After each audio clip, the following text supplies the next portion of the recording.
Hola, Shabbat Shalom para todos, el Señor Eterno les bendiga, espero que estén muy bien. Bienvenidos una vez más a nuestra reunión donde compartimos las escrituras.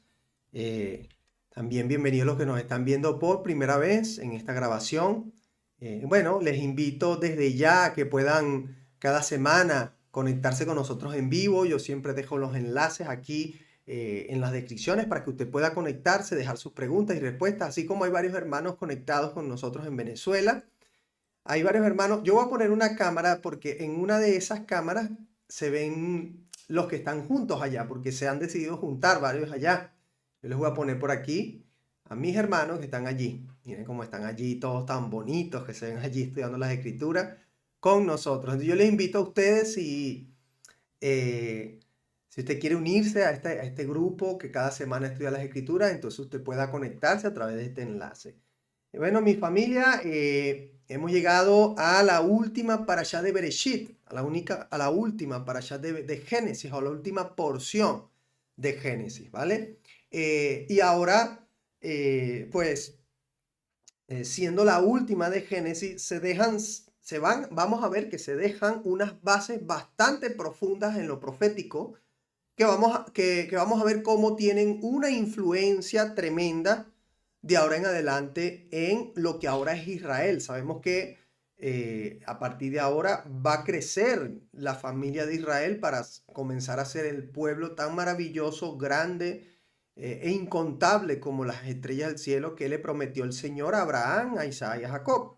Entonces, a partir de lo que hoy sucede, vamos a ver que comienza ya a entretejerse, vamos a decirlo así, ese hilo conductual profético del destino de Israel y de todo el mensaje de salvación, que más adelante nos vamos a dar cuenta cómo esta clase de hoy o estos sucesos de la clase de hoy tienen muchísimo impacto y muchísimo sentido incluso en los mismos evangelios. Entonces, la parashá de hoy, que es la número 12, como les dije anteriormente, tiene el nombre Vayeshi o Vayehi, ¿vale?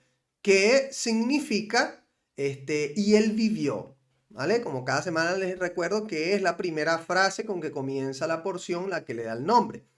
Y para aquellos que quizás por alguna razón no han visto las clases anteriores o se pudieron perder la clase anterior, yo les voy a dejar aquí para que ustedes vean un enlace, la clase anterior, la número 11, y cuán importante también es la reunión de José con su familia, cuán profético es, ¿vale?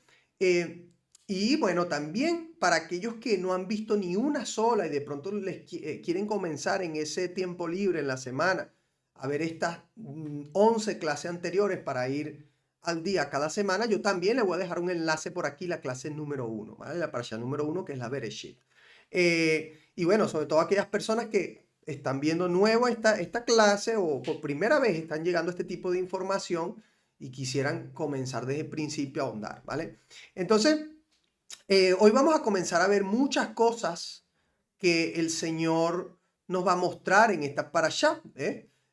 Una de ellas que comenzamos a ver es que llega el desenlace de la vida de Jacob, la vida de Israel, quien ahora se llama Israel, llega a su fin esa vida, ¿no? Ese fin temporal, porque sabemos que, como también lo llama la Escritura, es un sueño, ¿vale? Un sueño hasta que llegue el momento de la resurrección, la esperanza de vida que tenemos eterna en el Mesías Yeshua. Entonces, vemos que llegan esos días a su fin y Jacob, así como sus días iniciales fueron sumamente particulares, sumamente proféticos y también significativos, no va a ser el fin de la vida de Jacob la excepción, sino que también el fin de la vida de Jacob está marcado por sucesos sumamente particulares, proféticos y significativos. Entonces, esa es una de las cosas que vamos a ver en la parasha de hoy. Otra de las cosas que vamos a ver en la parasha de hoy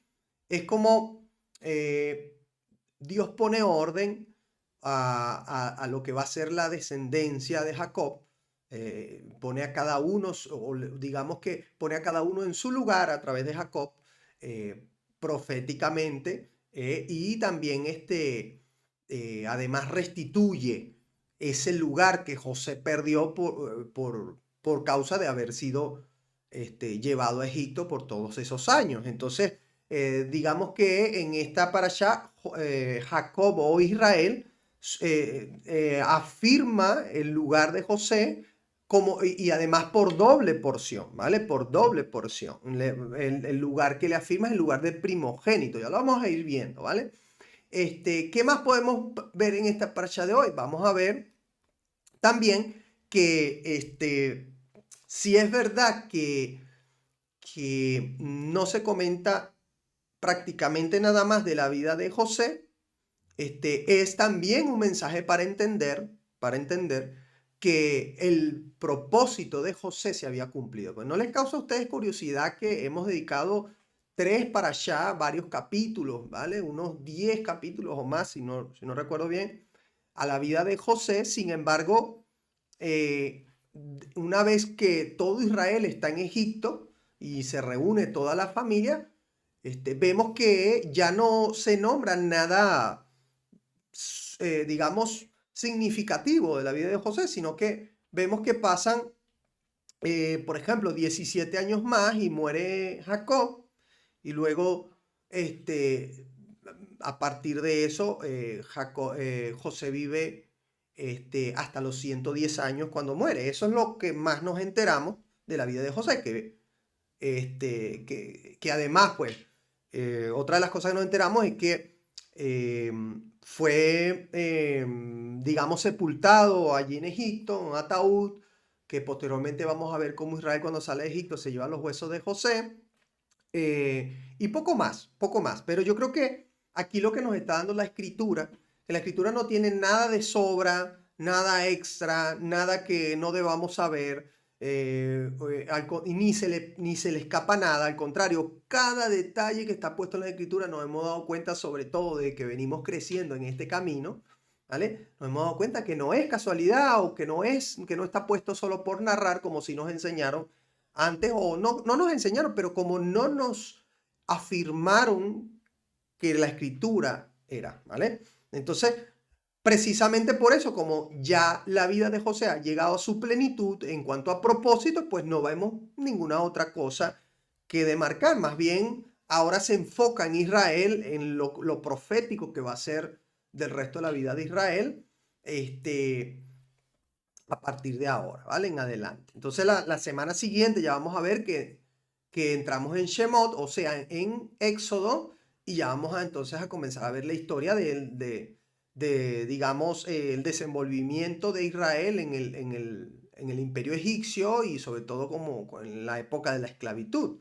Entonces ahí vamos a ver que hay un montón de tiempo en el que no hay narración o narración importante, porque efectivamente pues lo que estamos viendo es el plan de Dios cumplirse en cada momento específicamente. Entonces, ok. ¿Qué más cosillas podemos ver a partir de ahora? Bueno, yo creo que vamos a seguir viendo cosillas, pero vamos a comenzar a tomar el texto, que no sé si les dije, pues la parasha de hoy comienza desde el verso 28 de Génesis 47 y va a terminar en el último verso de Génesis, que es el verso 26 del capítulo 50, ¿vale? Entonces, bueno, vamos a tomar las escrituras y sin más preámbulo vamos a comenzar a leer esta narración. Recuerden, familia, los que están aquí conectados, que ustedes pueden expresar sus preguntas, dudas, etcétera, y pueden dejar también sus aportes. Un segundo. Ok.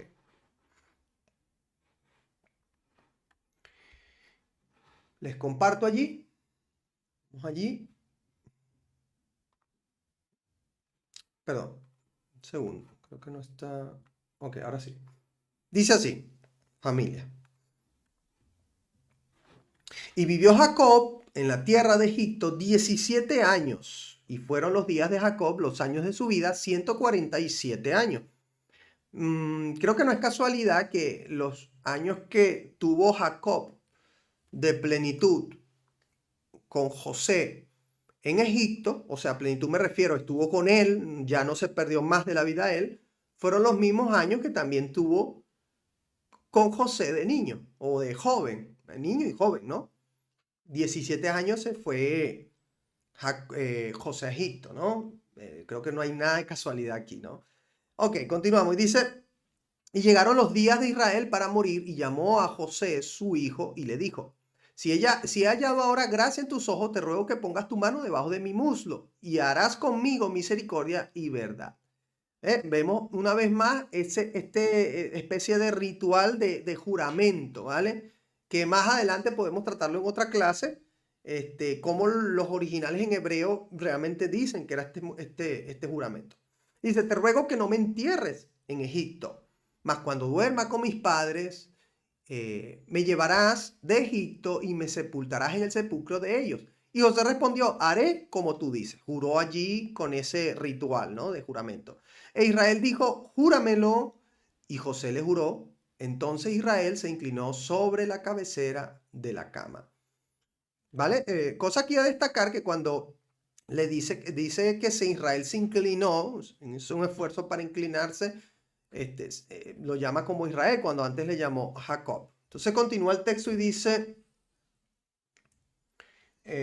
continúa el texto con el siguiente capítulo, porque estos eran los versos que quedaban del 47. El siguiente capítulo dice, y sucedió después de estas cosas que dijeron a José, he aquí tu padre está enfermo. Y él tomó consigo a sus dos hijos, Manasés y Efraín.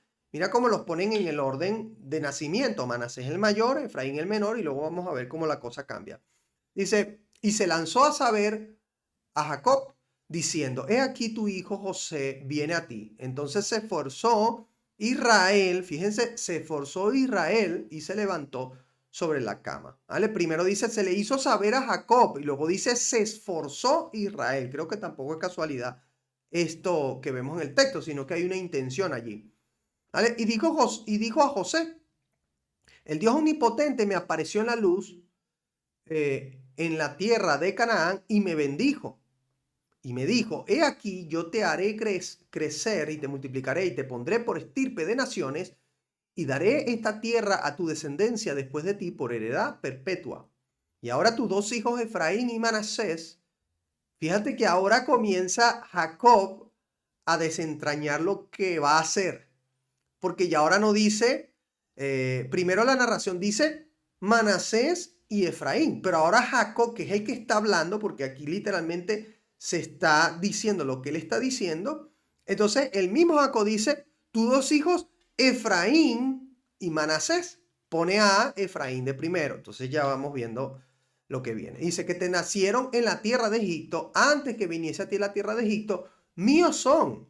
Como Rubén y como Simeón serán míos. Aquí vemos cómo a Efraín y a Manasés los pone a nivel de Rubén y Simeón. ¿Vale? Que de paso Rubén y Simeón, Rubén es el primogénito, es el mayor, y además son de Lía, ¿vale? De la primera mujer de Jacob. Entonces, vemos el nivel al que está llevando a Efraín y Manasés, como para que no quede como para que no quede duda entre el resto de los hijos. Yo quiero aquí comentar algo, obviamente un comentario muy personal.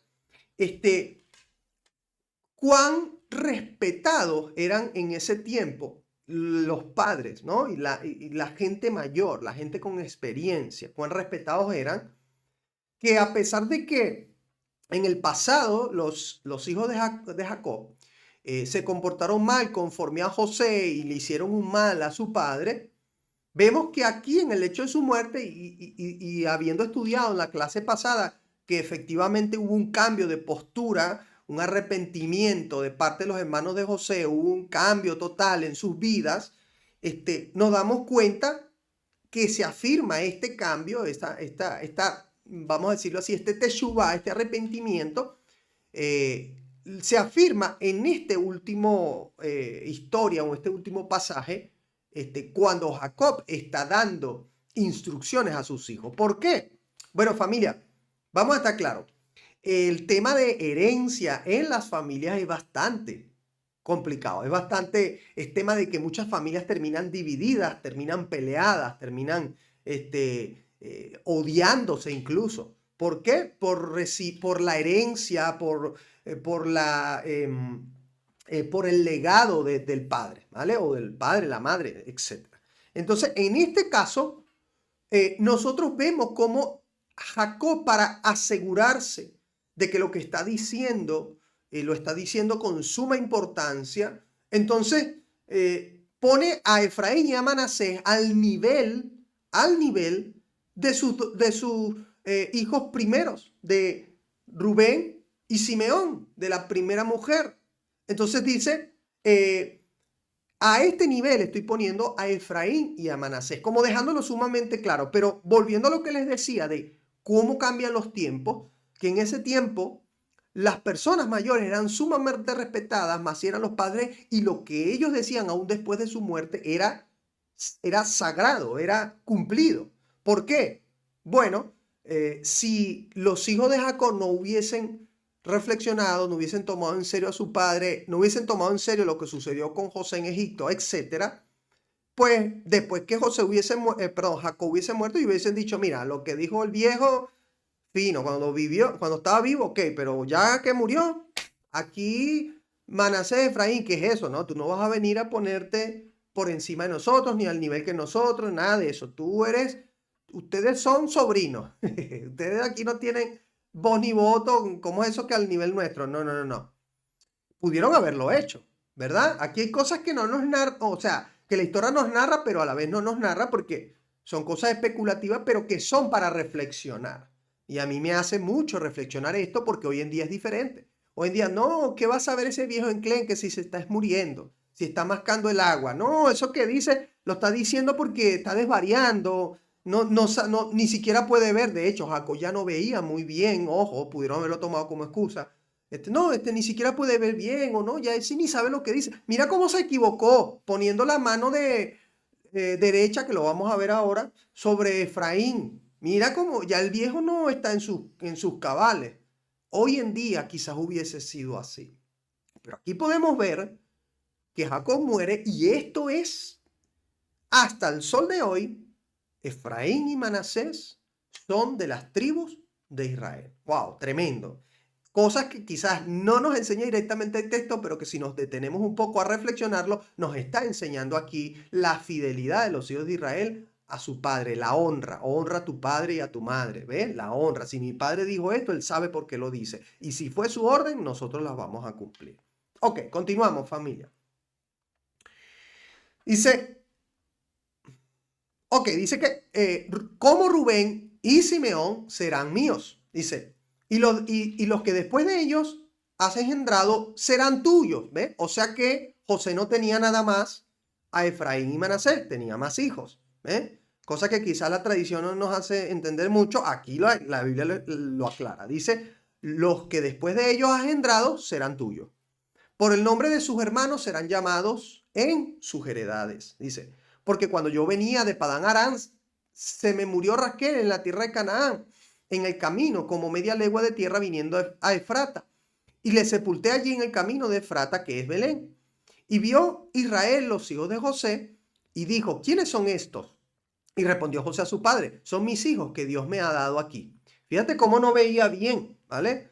Y él dijo, acércalos ahora a mí y los bendeciré. O sea que Jacob le cuenta todo esto antes de haberlos visto físicamente. Le cuenta todo esto a José, ¿vale? Entonces, dice, y los ojos de Israel estaban tan agravados por la vejez que no podía ver. Les quiso pues acercarse a él y él les besó y les abrazó. Y dijo Israel a José, no pensaba yo ver tu rostro y aquí Dios me ha hecho ver también a tu descendencia. Entonces José los sacó de entre sus rodillas y se inclinó a tierra. Y los tomó José a ambos, Efraín a su derecha y a la izquierda de Israel, a la izquierda de Israel. Y Manasés a su izquierda, a la derecha de Israel. Fíjate cómo José pone a Manasés a la derecha de Israel. Y aquí ya no los llama Jacob, los llama Israel la palabra, ¿vale? Dice, entonces Israel extendió su mano derecha y la puso sobre la cabeza de Efraín, que era el menor, o sea, cruzó su mano, y su mano izquierda sobre la cabeza de Manasés, colocándola así sus manos adrede, aunque Manasés era el primogénito. Y bendijo a José diciendo, el Dios en cuya presencia anduvieron mis padres, Abraham e Isaac, el Dios que me mantiene desde que yo soy hasta este día, el ángel que me liberta de todo mal, bendiga a estos jóvenes y sea perpetuado en ellos mi nombre y el nombre de mis padres, Abraham e Isaac, y multiplíquense en gran manera en medio de la tierra. Tremendo la bendición aquí que suelta Jacob, familia, porque aquí está trasladando Israel ya, está trasladando la misma promesa de Abraham, Isaac, y él ahora le está trasladando a Efraín y Manasés. Qué tremendo, ¿no? Sobre todo la promesa de multiplicarse, ¿vale? Sobre todo esa promesa de ser fructífero. Y aquí nosotros vemos que hay algo interesante en el texto original, y es que dice que sean como peces en medio de la tierra. Entonces, esto es interesante, familia. ¿Por qué? Porque además de ser interesante de que un pez vaya por la tierra, porque ya que es interesante, es profético, ¿vale? Y nos vamos a dar cuenta que tiene aún más sentido todavía más adelante cuando los profetas, como Jeremías, se refieren a ese Israel que se fue a las naciones, se refiere como peces, y luego vamos a ver también cómo en el Nuevo Testamento, entonces Yeshua le dice a los apóstoles, ahora ustedes serán pescadores de hombres, y no es casualidad que los hombres no están en el agua, están en la tierra, ¿vale? Concordando y teniendo así más sentido esta profecía que está haciendo aquí Israel sobre los hijos de José, ¿vale? Aquí recordar, apuntar por allí, los que están apuntando, cuando dice multiplíquese en gran manera en medio de la tierra, realmente lo que dice en hebreo es, y sean montones o sean cantidades incontables como peces sobre la tierra. Y dice claramente peces sobre la tierra. Ok, ¿dónde podemos ver lo que les estaba diciendo respecto a estos pasajes? Vamos a verlo, familia. Que podemos ver, por ejemplo, un segundo.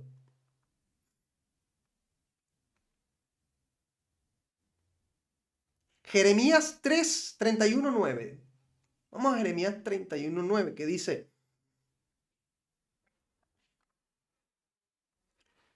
irán con lloro, mas con misericordia los haré volver. ¿Vale? Aquí está hablando de los que se fueron. Dice, y los haré andar junto a arroyos de agua, por camino derecho en el cual no tropezarán, porque soy a Israel por padre y Efraín es mi primogénito. Aquí está hablando de, aquí vemos que está hablando de cómo está tomando a Efraín como primogénito, lo que está haciendo aquí Jacob, ¿vale? Perdón, el pasaje no era sobre el tema de los peces, segundo, ya vamos allá, pero aquí vemos cómo el profeta Jeremías está afirmando lo que hizo Jacob sobre los hijos de José, sobre todo sobre Efraín, ¿vale? Por eso dice aquí el profeta Jeremías, para que vean que Dios no se equivoca, aunque José pensaba, lo vamos a ver ahorita, José pensaba que Jacob se estaba equivocando. Dios no se equivoca y usó a Jacob para profetizar, y aquí el profeta Jeremías está afirmando la misma profecía, diciéndole, y Efraín es mi primogénito, ¿vale? Y yo soy a Israel por padre. Donde vemos lo siguiente que les estaba diciendo. Vamos a verlo aquí en segundo. Aquí está, Jeremías 16:15, familia. Dice Jeremías 16:15. Sino que vive Jehová, que hizo subir a los hijos de Israel de la tierra del norte y de todas las tierras a donde los había arrojado, y los volveré a su tierra, la cual di a sus padres. He aquí que yo envío a muchos pescadores, dice Adonai, y los pescarán, y después enviaré muchos cazadores, y los cazarán por todo monte y por todo collado y por las cavernas de los peñascos. Interesante, interesante que el profeta Jeremías se refiere a esos que se fueron, porque dice aquí ¿vale? A los hijos de Israel de la tierra del norte, ¿vale? Que venimos nosotros enseñando. Muchos se van a conseguir por allí que dicen que esto es un dogma inventado, que esto no, que esto es judaizante, que esto no tiene sentido, que ya todos regresaron. Aquí dice el profeta Jeremías a los hijos de Israel de la tierra del norte, o sea, de la casa del norte, y de todas las tierras a donde los había arrojado. Y dice que los volverá a su tierra. ¿Con qué concuerda esto? Ezequiel 37, familia. La vuelta de Israel completo, todos juntos. ¿Vale? Y además te dice, yo enviaré a pescadores, muchos pescadores, y los pescarán. Wow, tremendo. ¿Cómo es de profético lo que dice Jacob en ese tiempo y cómo tras ese tiempo los profetas lo afirman? ¿Vale? Ok. Pero también podemos ver, familia, cómo Yeshua en Mateo, ¿vale? Nos dice, un segundito, creo que no puse todo en orden. Ah,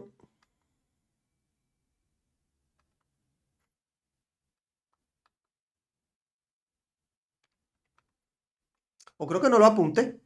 No lo apunté. Bueno, el Señor nos dice que, o le dijo a los apóstoles, he aquí, eso fue cuando, de hecho lo tenemos en la clase del ministerio de Yeshua, cuando los toma cerca del lago, del lago de Kinneret, y les dice, vengan conmigo, que aquí yo los haré ahora pescadores de hombres. No es algo casualidad, no es algo así dicho a la ligera, no es sencillamente una metáfora que cabía en el momento. No, familia, es algo profético y no es hasta que entendemos esto que está haciendo aquí Jacob con Efraín y que luego lo afirman los profetas, hasta que no entendemos eso, no entendemos la profundidad de lo que el Mesías está haciendo cuando les dice a los discípulos, yo les haré pescadores de hombres. ¿Por qué? Porque está cumpliendo en esos discípulos esa profecía de que irán a pescar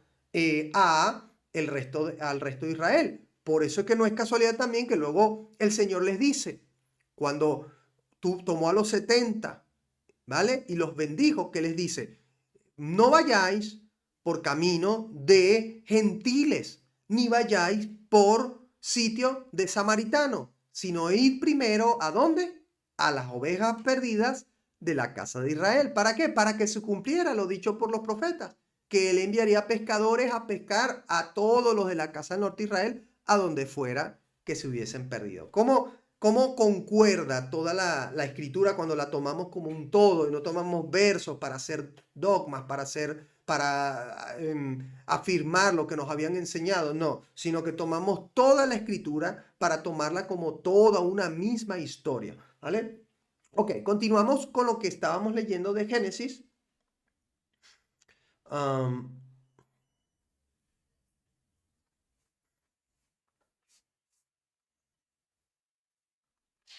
Perdón, un segundo, familia.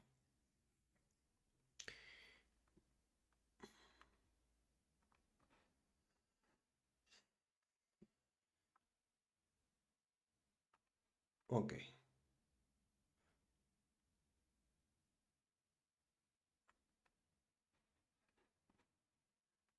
Ok, de nuevo a la bendición. Vamos allá, que quedamos allí. La repetimos, dice, bendijo José a José diciendo, el Dios en cuya presencia, perdón, aquí en la bendición de los... Ok, sí, estábamos allí. Ok, quedamos aquí. El ángel que me liberta de todo mal, bendiga a estos jóvenes y sea perpetuado en ellos mi nombre, el nombre de mis padres, Abraham, Isaac, y multiplíquese en gran manera en medio de la tierra, o sean multiplicados como peces sobre la tierra. Ya quedó eso claro, seguimos al 17, dice, pero viendo José que su padre ponía la mano derecha sobre la cabeza de Efraín, le causó esto disgusto. Aquí entró la carne en José. Tremendo, ¿no? ¿Por qué? Porque es paradójico y es sumamente contradictorio que el hombre que revela sueños, o sea, quien Dios, que realmente él decía, es Dios el que los revela, yo solamente soy un instrumento.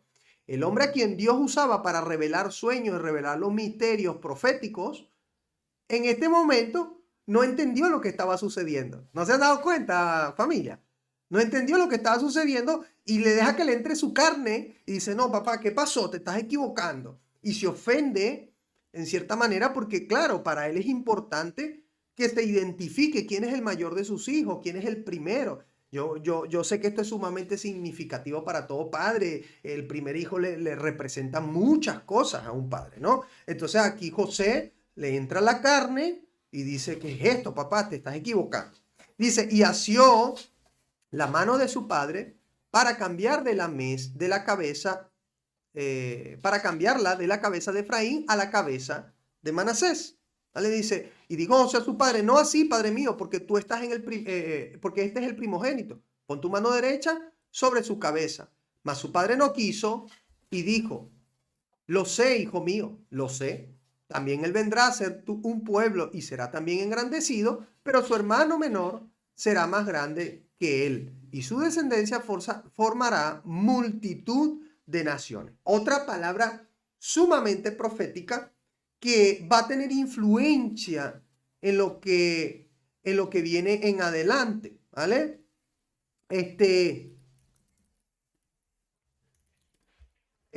Va a tener muchísima influencia porque lo que dice aquí una vez más no es lo que fielmente dice el texto. Nosotros vamos a ver que lo que dice el texto es una frase que es en hebreo melok hagoin, ¿vale? Melok hagoin, que significa muchedumbre entre gentiles o muchedumbre de gentiles, ¿vale? Entonces aquí le está diciendo Jacob a Efraín que será muchedumbre de gentiles. Wow, tremendo, ¿no? Porque nosotros quizás tenemos para los hermanos que están llegando por primera vez, tenemos algún concepto de gentil que no es el concepto que desde aquí se comienza a ver en las escrituras, ¿vale?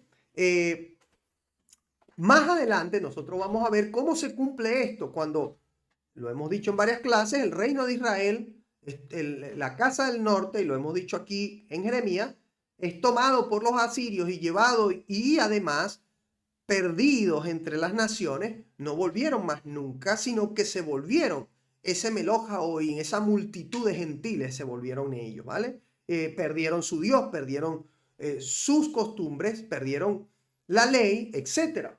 Perdieron la cobertura del Creador. Eso lo podemos ver luego, como en el Nuevo Testamento es afirmado, familia. ¿Vale? Nosotros podemos ver en el Nuevo Testamento cómo una y otra vez se habla de esa casa, lo hemos dicho, Yeshua dijo, ir a la casa, a los perdidos de la casa de Israel, a las ovejas perdidas de la casa de Israel.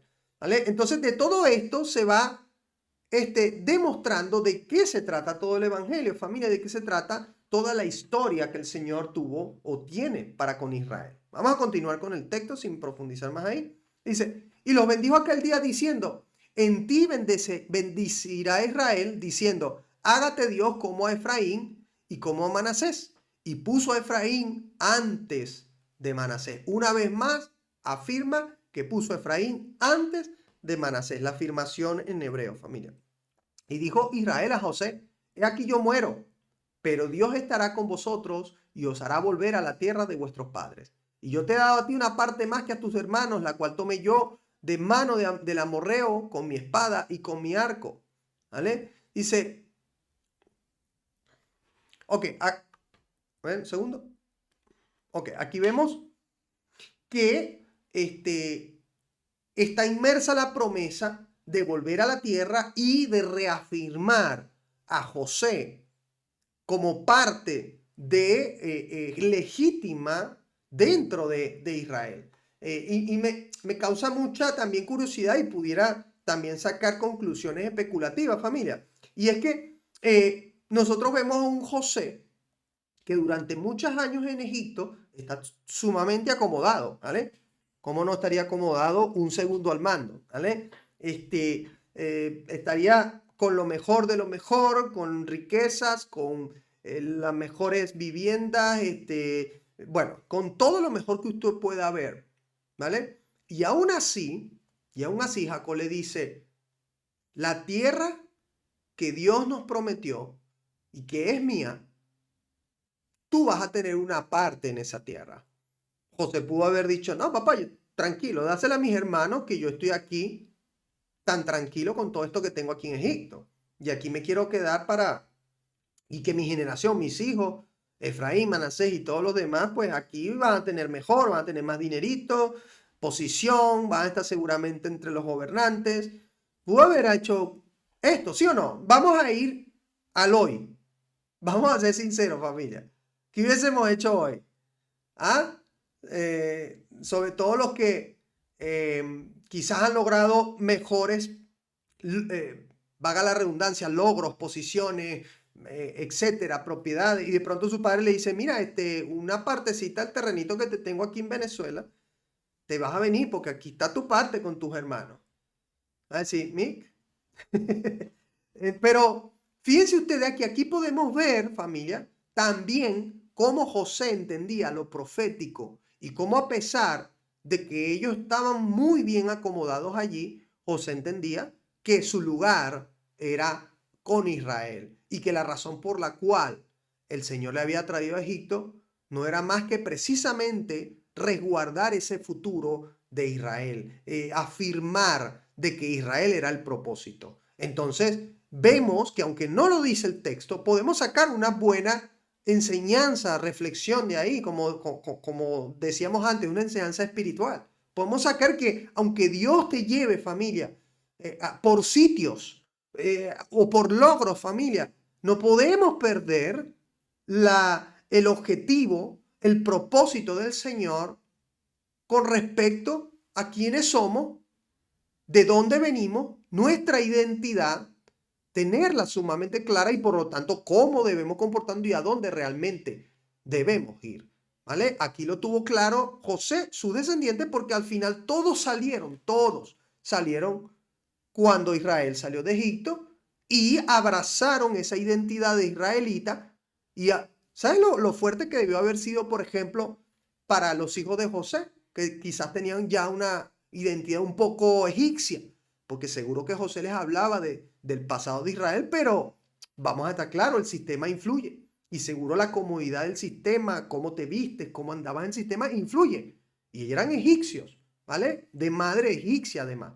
Sin embargo, toda la generación de José, que fueron Efraín, o sea, la familia a través de Efraín Manasés y el resto de hijos de José, salieron con Israel entendiendo que por más que estuvieron en Egipto, su identidad estaba con Israel, por lo tanto, su herencia y su descendencia. Recuerdo que hemos empezado estas clases hablando de que hay dos cosas que se le prometió a Abraham, que fueron herencia y descendencia. ¿Vale? Una tierra que vemos en Ezequiel 37, cómo se cumple en el final de los tiempos, que el Mesías nos va a regresar, ¿vale? Y una descendencia, ¿vale? Que nos promete que somos parte de esa linaje por medio de Abraham. Ok, sin darle más larga a la especulación.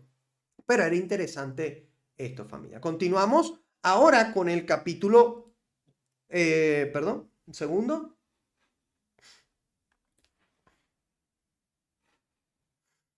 Yo no sé si hasta aquí tienen alguna duda, algo más quiere añadir mi hermano Cezanne, que siempre está viendo detalles. Mientras yo voy buscando por aquí.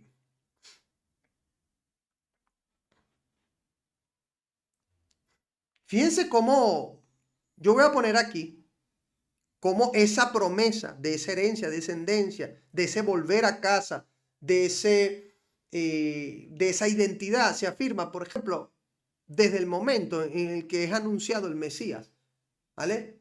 En el Nuevo Testamento. ¿Qué dice Lucas 1:32?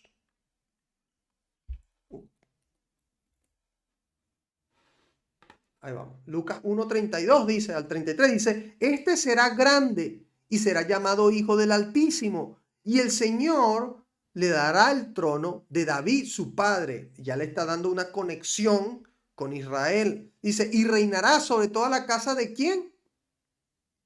De las iglesias. De la iglesia, fulana de tal, de la iglesia mengana de tal, de la iglesia que queda en no sé dónde. ¿Dice así? No, ¿verdad? Dice ¿Sobre quién reinará, familia? Porque esto es sumamente importante respecto de la identidad, familia. Dice, reinará sobre la casa de Jacob para siempre. Y no dice un ratito, no, para siempre, y su reino no tendrá fin. ¿Por qué es importante este pasaje, familia? Porque aquí estamos asociando al Mesías y poniendo al Mesías en el lugar que corresponde con Israel. Estamos poniendo al Mesías con la promesa de la descendencia de millares que hizo el Señor Abraham. Y es donde mismo el apóstol Pablo nos coloca a todos nosotros cuando dice que por medio de Abraham nosotros somos parte de esa promesa de herencia y descendencia. Entonces a mí me gustaría preguntarle a los hermanos que quizás todavía están allí donde nosotros estuvimos perdidos, preguntarle, oye, si no se trata de Israel, si no se trata de esa promesa que Dios hizo a Abraham, pero en Israel, entonces, ¿por qué el Mesías va a reinar sobre la casa de Jacob? No dice que va a reinar sobre las iglesias tal y cual, o la iglesia X, Y, Z de X dogma, denominación, sino que dice que reinará sobre la casa de Jacob. Entonces, eso quiere decir que si tú no eres de la casa de Jacob, pues el Mesías no va a reinar sobre ti. No es para ti el Mesías. ¿No? Tremendo, ¿no? Deberíamos preguntarnos eso, que si no tiene que ver con Israel, y yo no tengo que ver con Israel, y yo no tengo que ver con la casa de Jacob, mala cosa, ¿no? Mal asunto. Ok, entonces, ¿qué podemos decir más en base a eso? Por ejemplo, vemos que en Gálatas, fíjense esto, familia, tremendo. Gálatas 3:7 dice, sabed por tanto que los que son de la fe, estos son hijos de ¿quién? De Abraham, dice. Los que son de la fe, estos son hijos de Abraham. Yo no necesito hacerme un examen de ADN para yo saber que yo soy hijo de Abraham. Ya me lo dice la escritura. Y si me lo dice la escritura, yo así lo afirmo. Y no lo quiero tomar como algo, no, algo psicología, filosófico, espiritual. No, es algo real. Somos hijos de Abraham porque el que decide es el padre quien decide quiénes son sus hijos. No es el padre que ha decidido quiénes. Dice que él fue el que nos llamó, que no lo escogimos nosotros, que él nos escogió. Entonces, si él dice que somos hijos de Abraham, lo somos, familia. ¿Vale? Dice, y la escritura, esto es más tremendo todavía. Dice, y la escritura, previendo que Dios había de justificar por la fe a los gentiles, o sea, a los Melech Hagoim, ¿vale? Dice, dio de antemano la buena nueva a Abraham, diciendo, en ti serán benditas todas las naciones. ¿Cómo? Un momentico, perdone. ¿Que dio qué? Las buenas nuevas. O sea, lo que siglos más tarde en griego se llamaría evangelio. ¿Sí o no, familia? Pero un momento, a nosotros nos dijeron que el evangelio comienza en Mateo. Tremendo, ¿no? Entonces se han preguntado ustedes esto. Porque el apóstol Pablo dice que a quien se dio la buena nueva, o sea, el evangelio, fue a nuestro padre Abraham. ¡Wow! Eso nos hace explotar la cabeza porque no fue lo que nos enseñaron. ¿Vale? Esto ya le preguntaba a alguien, ¿cuándo se comenzó a predicar el evangelio? No, con Cristo. Una vez que Cristo, pero aquí nos dice la escritura, vamos a leerlo de nuevo, familia. De nuevo. Dice, sabed por tanto que los que son de la fe, estos son hijos de Abraham. O sea, ya nos queda claro que somos hijos de Abraham, ¿vale? Pero además dice, y la escritura, previendo que Dios había de justificar por la fe a los gentiles, dio de antemano la buena nueva a Abraham. O sea, el evangelio, porque vuelvo y repito, a partir de creo que del siglo III, se comienza a llamar con la palabra griega evangelio a la buena nueva. ¿Vale? Dio la buena nueva a Abraham diciendo, en ti serán benditas todas las naciones. Pero a nosotros nos enseñaron que el evangelio se comenzó a predicar fue en el Mateo. ¿Vale? Cuando Cristo estuvo aquí. ¿Vale? Sin embargo, hay más pasajes, familia. Más pasajes que afirman. De hecho, ¿de dónde saca esto el apóstol Pablo? Lo saca de Génesis 18. Ya lo hemos visto en otras clases, de Génesis 12, donde el Señor promete a Abraham, en ti serán benditas todas las naciones de la tierra. O sea que el evangelio es esto, que serán bendecidas todas las naciones de la tierra desde Abraham, ¿vale? Entonces, fíjense ustedes, ¿dónde podemos afirmar esto mismo que les estoy diciendo? ¿Dónde más podemos afirmarlo? Les voy a dar otro pasaje de familia donde podemos afirmar que esto es así. Un segundo.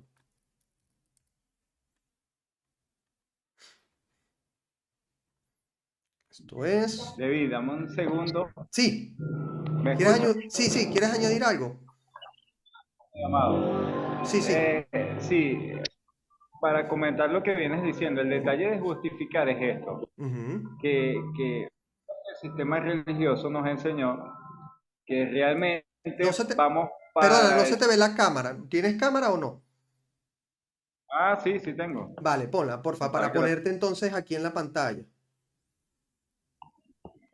Ok, ¿me ves? Sí, dame un segundito que te pongo en la pantalla. Ok, Ok, ahora estás en la pantalla. Adelante, hermano. ok. El detalle es que el sistema religioso te enseña que la palabra o que Dios quiere llevarnos al cielo, pero en realidad no es eso. Siempre el detalle desde el principio, Ujú, el principio es que, ok, ¿me escuchan? Ok, el detalle desde el principio ha sido esto. Dios crea al hombre, como decía usted, ¿se acuerdan? Y lo crea ¿en dónde? En la tierra que ya había creado antes el Eterno. ujú, Y es donde está. Dios siempre quiere llevar al hombre de nuevo al principio, a la tierra. Por eso habla de justificación. La casa de Jacob, la casa de Israel, había estado dispersa por muchos años, muchísimos años. Entonces, lo que permite la justificación, no, bueno, suena raro. Okay. Lo que permite la justificación es que puedan volver a la tierra de Israel.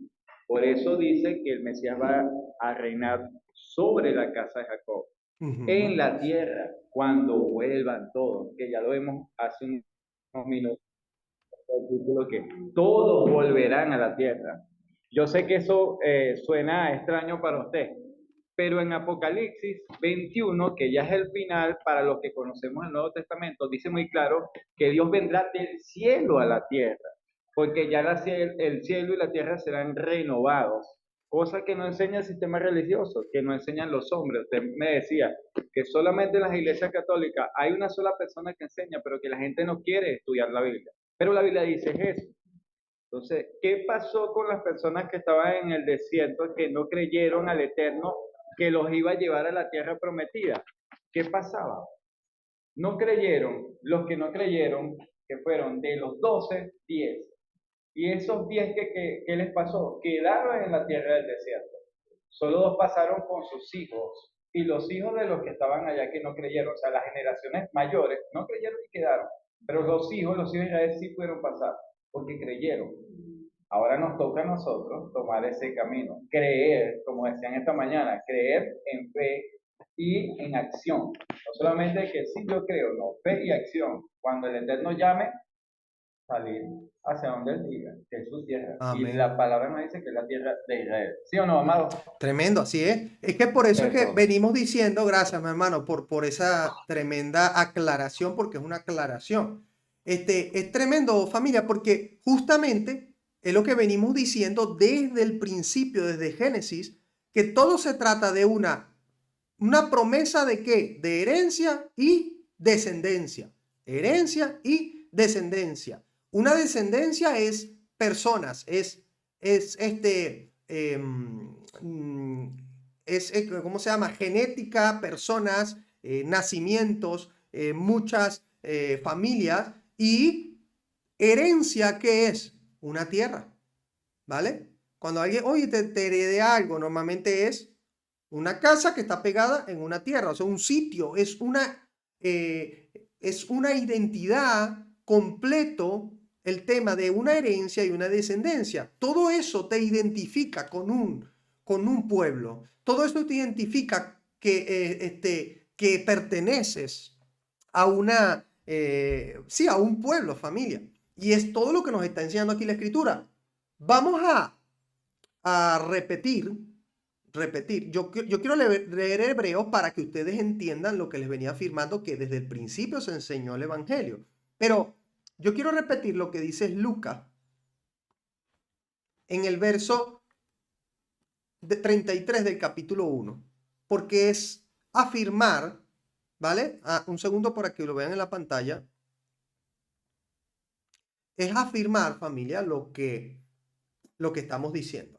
Que lo dice montones de pasajes, Ezequiel 37. Siempre hablo, Ezequiel 37, léanlo. Pero mira lo que dice el Nuevo Testamento. Nuevo Testamento. Y reinará sobre la casa de Jacob para siempre. Y su reino no tendrá fin. ¿Quién? El Hijo del Altísimo, lo dice el verso anterior. ¿Y le dará el trono de quién? ¿El trono de la iglesia? ¿El trono de Roma? ¿El trono de la confraternidad de las iglesias tal? No, el trono ¿de quién? De Israel. El trono de David. ¿Cuál fue el trono de David? Pero además luego nos dice que reinará sobre la casa de Jacob para siempre. Entonces, les vuelvo a preguntar lo que dije hace un rato. Si usted no pertenece a la casa de Jacob, mal asunto, familia.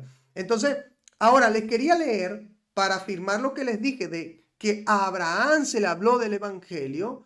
Yo quiero leer, ahora ya no dicho por mí, porque usted puede decir, no, eso es lo que tú estás interpretando el texto en Hebreos, perdón, en el texto que está en Génesis. Bueno, vamos a leer lo que dice la misma carta de Hebreos. No sabemos a ciencia cierta quién la escribió. Algunos dicen que fue el apóstol Pablo. Pero vamos a ver qué nos dice el escritor de Hebreos. Dice, temamos pues, no sea que permaneciendo aún la promesa de entrar en su reposo, fíjense, la promesa de entrar ¿dónde? En su reposo. ¿A qué se está refiriendo aquí? ¿A qué le decía el Señor que iba a entrar Israel en el reposo? Cuando iban a entrar en la tierra prometida, porque esto lo tergiversa. No, nosotros por eso no guardamos el día de reposo, porque el Señor es nuestro reposo, lo dice Hebreo. No, Hebreo no está hablando de eso. Hebreo está hablando, ese reposo es ese lugar que define el fin de la peregrinación, ese lugar que define descansamos, por fin. ¿Cuándo sucedió eso? Cuando Israel pasó a la tierra prometida. O sea que aquí está hablando que esa promesa es la herencia que también se le dijo a Abraham, a Isaac y Jacob.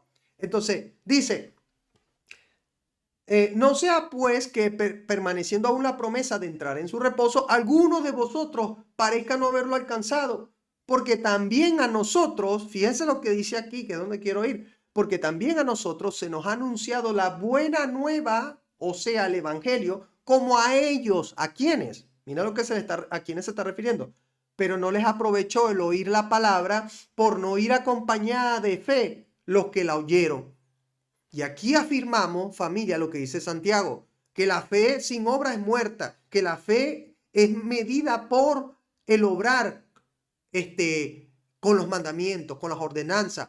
Por eso es que estos de quien está hablando aquí el escritor de Hebreo no entraron. ¿Por qué no entraron? Si usted va a la Torá, si usted va al libro, al final del libro de Éxodo, perdón, al final del libro de Deuteronomio, de Barín, pero también va al principio del libro de Josué, usted se va a dar cuenta quiénes no entraron y por qué.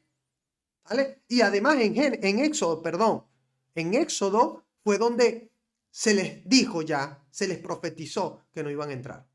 Desde el mismo Éxodo se les profetizó. Entonces, ¿por qué familia?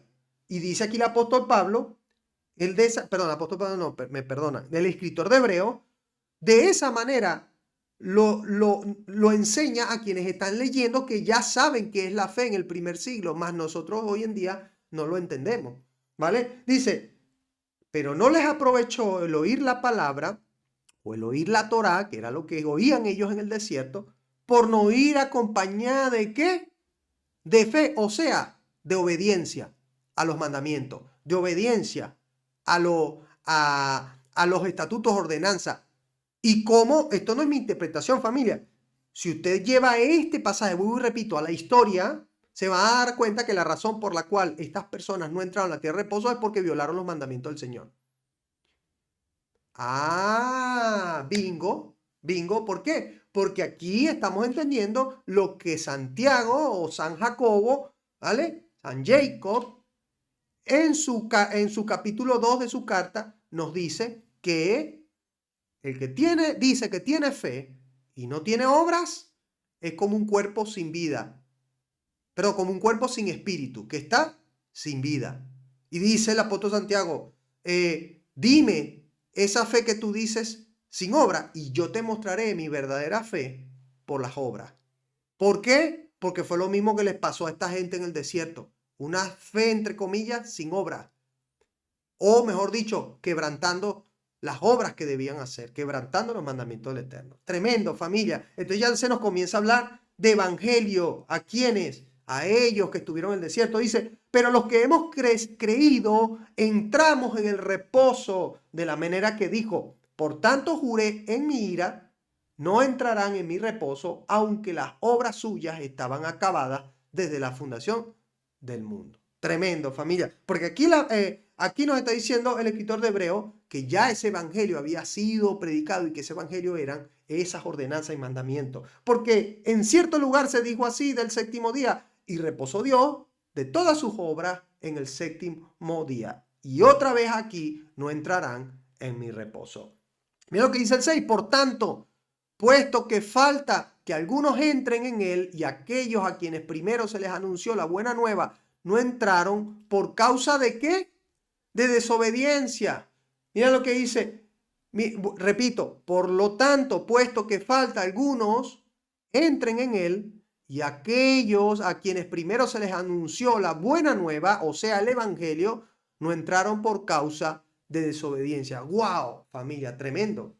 Tremendo porque aquí el escritor de Hebreo no está diciendo que el evangelio se anunció por primera vez cuando Cristo vino, sin quitarle al Señor Yeshua su objetivo, que sí era, ojo, que volviéramos al mensaje del evangelio, porque fue el mensaje del Mesías. Por supuesto que el mensaje de él era el evangelio. ¿Por qué? Porque era el evangelio del cual Israel se había apartado.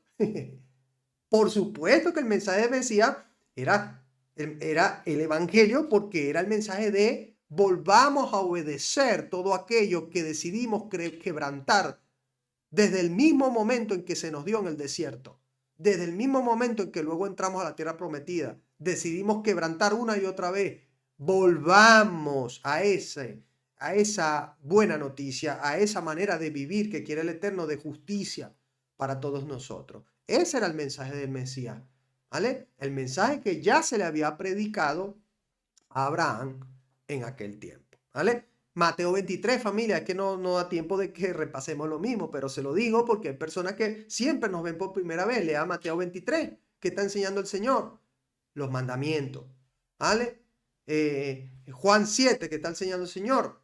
Entonces, aquí afirmamos que esto no es un dogma, sino que es palabra del Señor, que el Evangelio ya había sido enseñado, familia.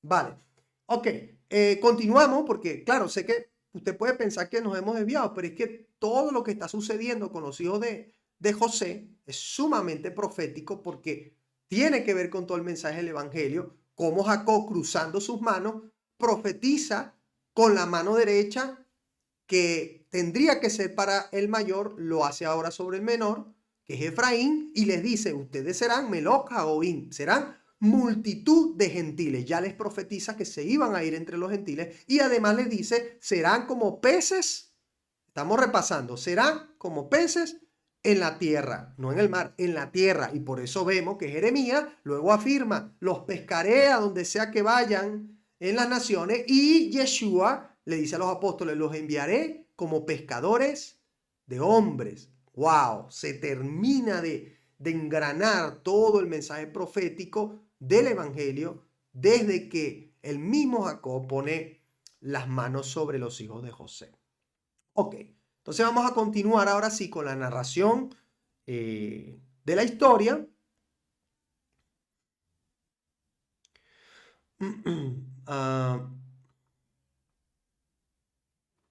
¿Dónde quedamos?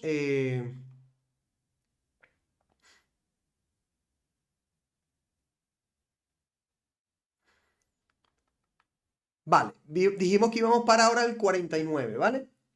Vamos a seguir con la narración de la historia, familia. Dice así, y llamó Jacob a sus hijos y dijo, juntaos y os declararé lo que ha de acontecer en los días venideros. Wow, cómo estaba el Señor usando a Israel en los últimos días en los últimos días de su vida, ¿no? A Jacob, para profetizar todo lo que vendría sobre Israel. Dice, juntaos y oíd, hijos de Jacob, y escuchad a vuestro padre Israel. Rubén, tú eres mi primogénito, mi fortaleza, el principio de mi vigor, principal en dignidad, principal en poder, impetuoso como las aguas. No serás el principal por cuanto subiste al lecho de tu padre, entonces te envileciste subiendo a mi estrado. Mira, tremendo cómo comenzamos a ver las consecuencias que comienzan a traer las acciones malas de los hijos de Jacob y cómo a toda la descendencia de ellos, vamos a ver de ahora en adelante, trae consecuencias estas acciones. Dice, Simeón y Leví son hermanos, armas de iniquidad sus armas. En su consejo no entre mi alma, ni mi espíritu se junte en su compañía, porque en su furor mataron hombres y en su temeridad desjarretaron toros. Esto refiriéndose a lo que hicieron en venganza por lo que hizo este pueblo. Se me olvidó el pueblo que hicieron sobre la hija de Jacob, Dina. ¿Vale? Dice, maldito su furor que fue fiero y su ira que fue dura. Los apartaré en Jacob y los esparciré en Israel. Mira, vuelve a hablar del esparcimiento. Estos dos fueron parte de las tribus del norte y fueron esparcidos. Ahí dice, Judá, mira ahora, mira tremendo familia.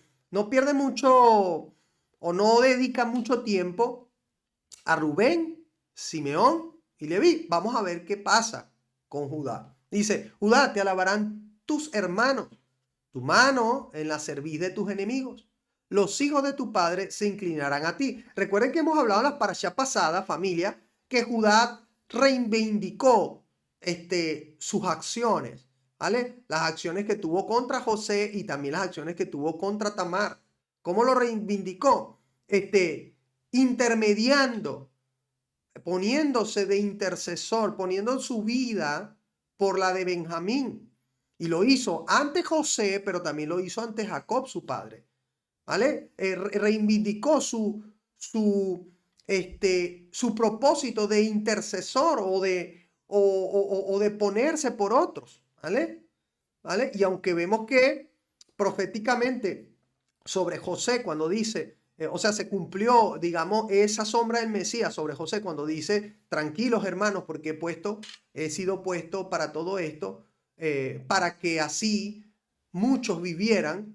También en Judá se cumple cuando él se pone y dice, pongo mi vida por mi hermano Benjamín, ¿vale? Y dice, la pongo en esclavitud además, dice, ¿vale? Y dice, la pongo como siervo y sabemos que el Mesías puso su vida como, dice la escritura, como siervo, tomando forma de siervo. Ok, entonces continuamos con Judá, dice, tu mano la serví de tus enemigos.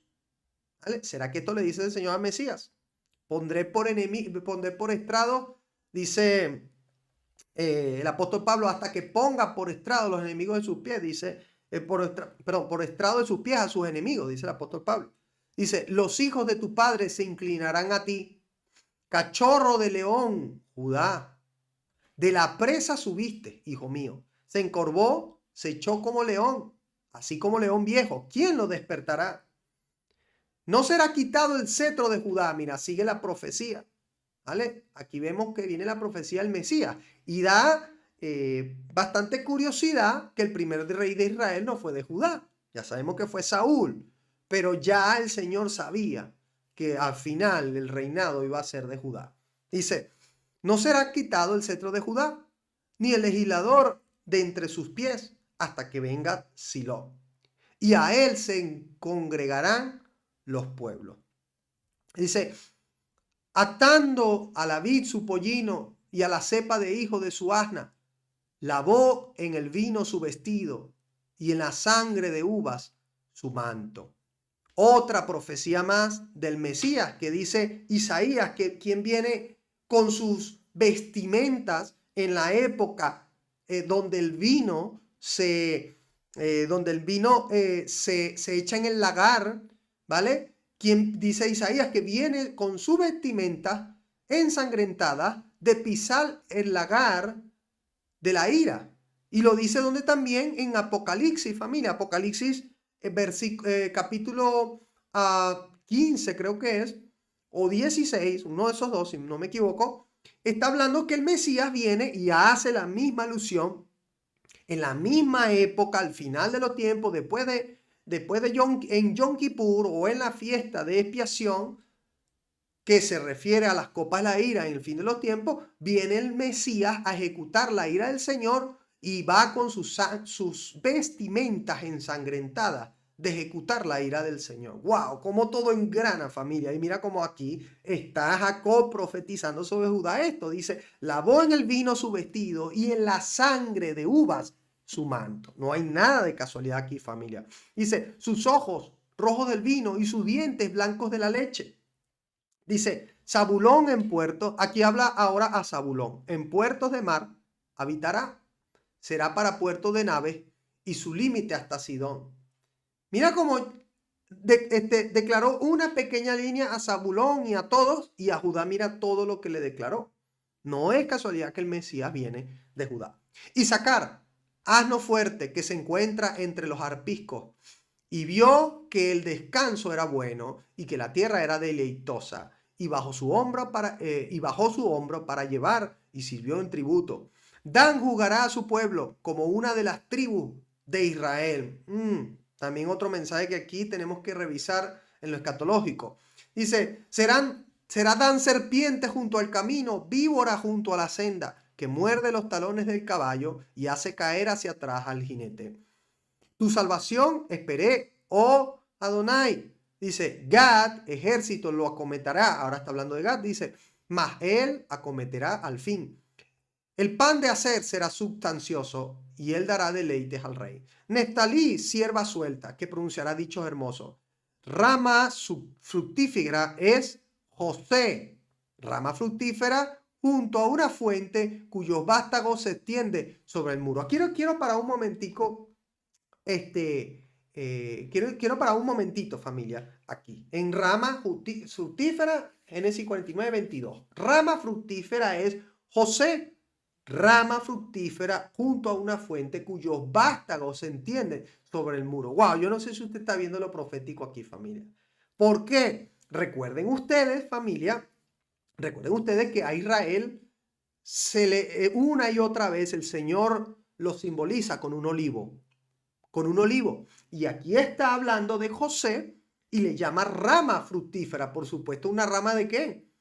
¿Vale? Un néxer, ¿una rama de qué? De un olivo. Dice, junto a la fuente cuyos vástagos son esa retoño del árbol de olivo. El que conoce el tema del retoño del árbol de olivo. Dice, se extiende sobre el muro. Pero acuérdense ustedes que luego es el apóstol Pablo quien en Romanos 11 nos habla o nos extiende un poco más este mensaje, haciendo entender que el olivo silvestre es injertado en el olivo natural contra naturaleza, familia.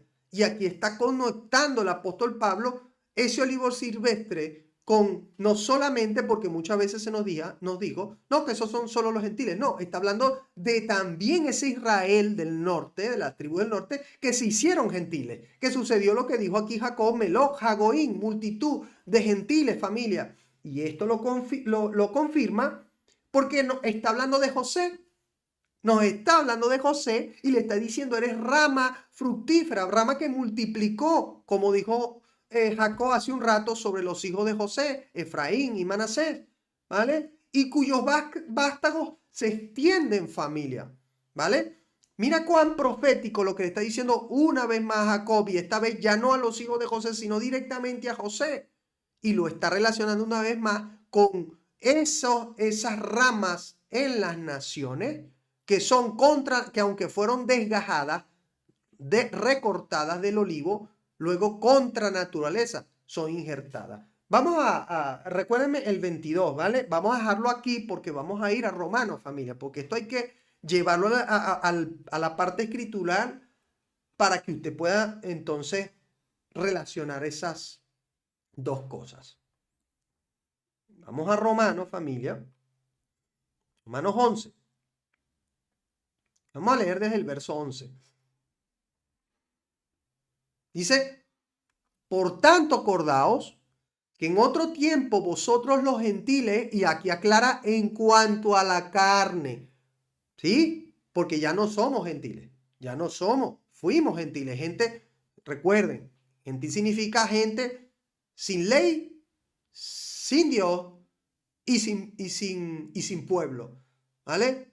Pudiéramos decir, en base a lo que estamos enseñando, sin herencia y sin descendencia, ¿vale? Y lo va a afirmar ahora el apóstol, ¿vale? Dice, vosotros, los gentiles, en cuanto a la carne, erais llamados incircuncisión por la llamada circuncisión hecha con mano en la carne. En aquel tiempo estabais sin ¿quién? Sin el Mesías. Fíjense lo que dice a partir de aquí, es sumamente... Perdón, yo me equivoqué, le dije que iba a leer Romanos 11, familia, estoy leyendo Efesios 2. Luego leemos Romanos 11. Efesios 2, ¿vale? Dice, en aquel tiempo estabais sin Cristo, o sin el Mesías, alejado de la ciudadanía de Israel. Fíjense lo que dice, alejado de la ciudadanía. Pero a nosotros nos enseñaron que Israel es una cosa y nosotros los gentiles somos otra. Nosotros la iglesia somos un pueblo especial, aparte. Israel es otra cosa. Dios tiene un pueblo. No estoy mintiendo, familia. Estos días volví a escuchar al mismo Armando Alducín, ¿vale? Muy querido por muchos, decir, Dios tiene un propósito especial aparte, dice así, aparte con Israel. Nosotros la iglesia nos vamos con el Señor, porque luego Dios ya tiene su plan especial aparte para Israel. ¡Wow! Tremendo, familia. Cuando aquí nos dice el apóstol Pablo, este sí es el apóstol Pablo y nos está hablando a los gentiles de la carne, nos está hablando de una ciudadanía que no teníamos y que ahora sí tenemos. Dice, en aquel tiempo estabais sin el Mesías, alejados de la ciudadanía de Israel y ajenos a los pactos de la promesa. ¿Cuáles son los pactos de la promesa? Estamos hablando de herencia, descendencia y todo lo que se entregó al pueblo de Israel. Dice, sin esperanza y sin Dios en el mundo, ¿vale? Eso quiere decir que ahora que estamos en el Mesías, entonces sí tenemos ciudadanía, sí tenemos pactos, sí tenemos esperanza y sí tenemos Dios en nuestras vidas. ¿Por qué? Por medio del Mesías. Seguimos, dice, pero ahora en el Mesías Yeshua, vosotros que en otro tiempo estabais, ¿dónde? Lejos, alejados de todo esto, familia, no teníamos ciudadanía. Dice, habéis sido hechos cercanos por la sangre del Mesías, porque Él es nuestra paz, que de ambos pueblos hizo uno, derribando la pared intermedia de separación. Y aquí hay que usar un poquito de contexto del primer siglo y por qué el apóstol usa en varias de sus cartas el lenguaje de la paz.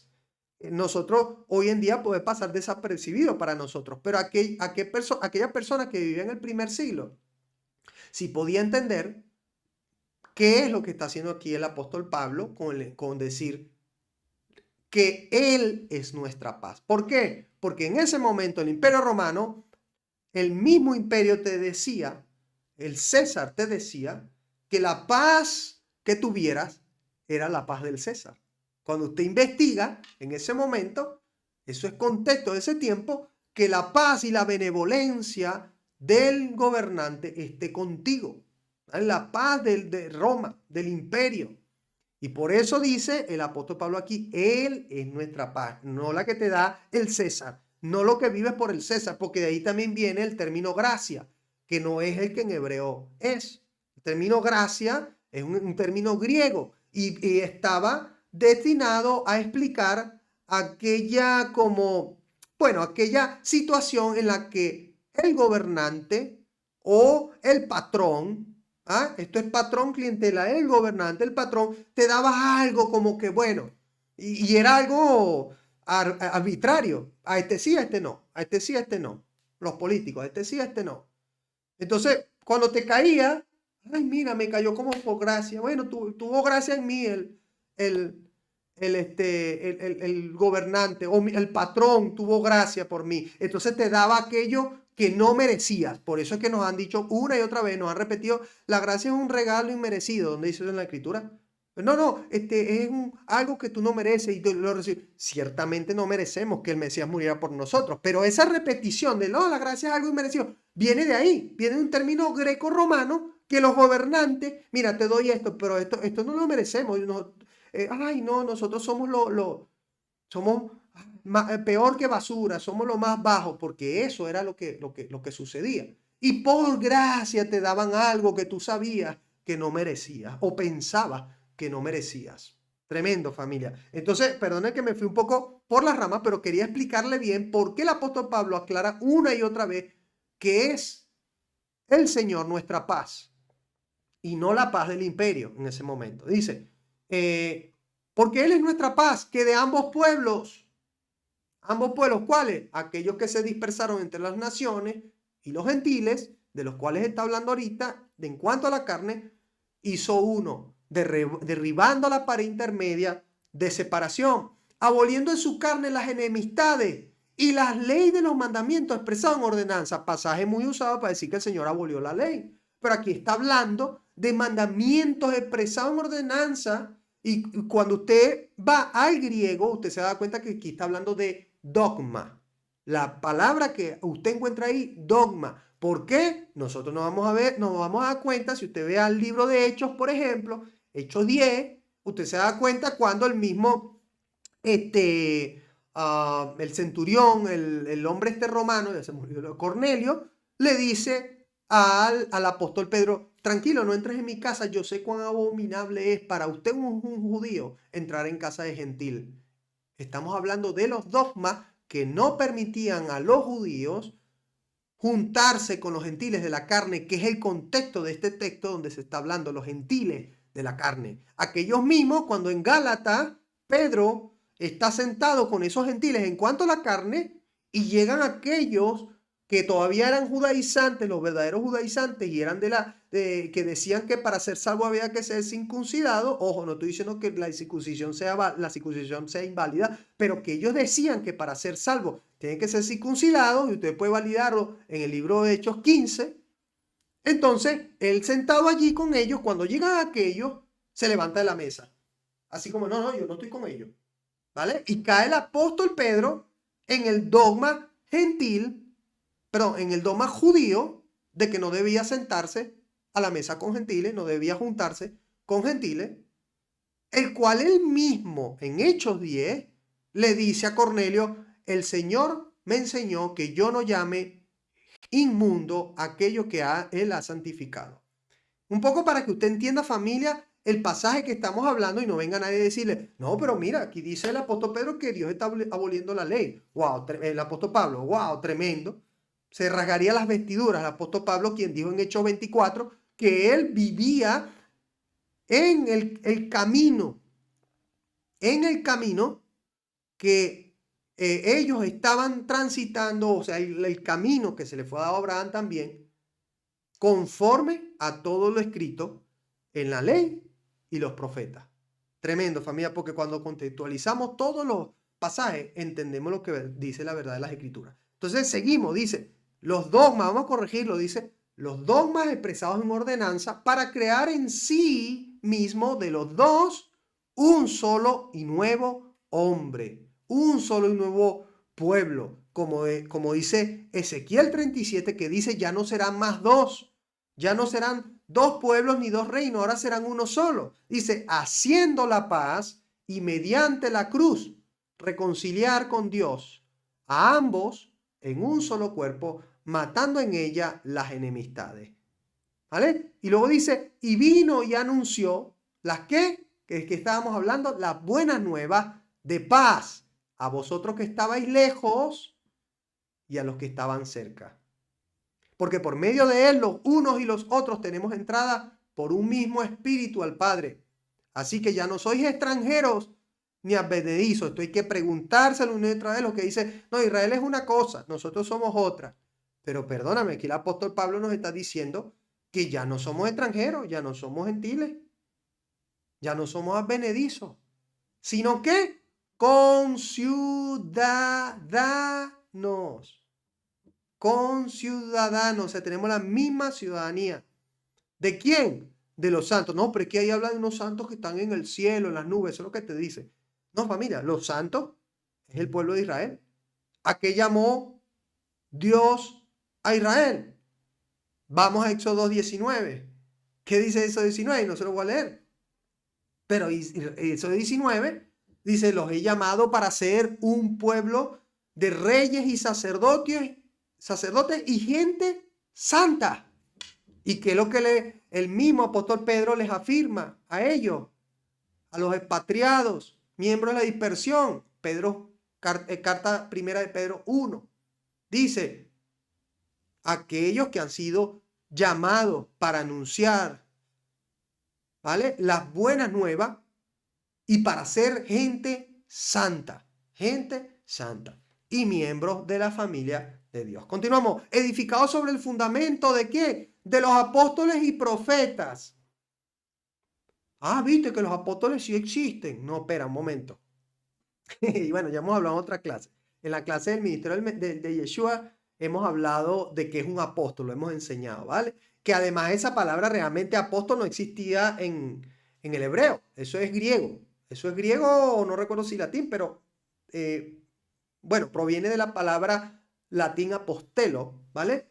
Y quiere decir un emisario, y ya hemos hablado del peso que tiene la palabra emisario, que no es nada más alguien que enviaron por enviar, sino alguien que habla en nombre de aquel que le envió, puede firmar tratados, puede hacer la paz, hacer la guerra, puede hablar exactamente como si fuera la persona que le envió, ¿vale? El rey que le envió, el poderoso que le envió. Entonces, aquí está hablando de esos apostelos y los profetas. ¿De cuáles profetas está hablando? De aquellos pseudo brujos que te dicen así te dice el Señor. Qué tremendo, familia. Aquí quiero hacer un paréntesis, familia.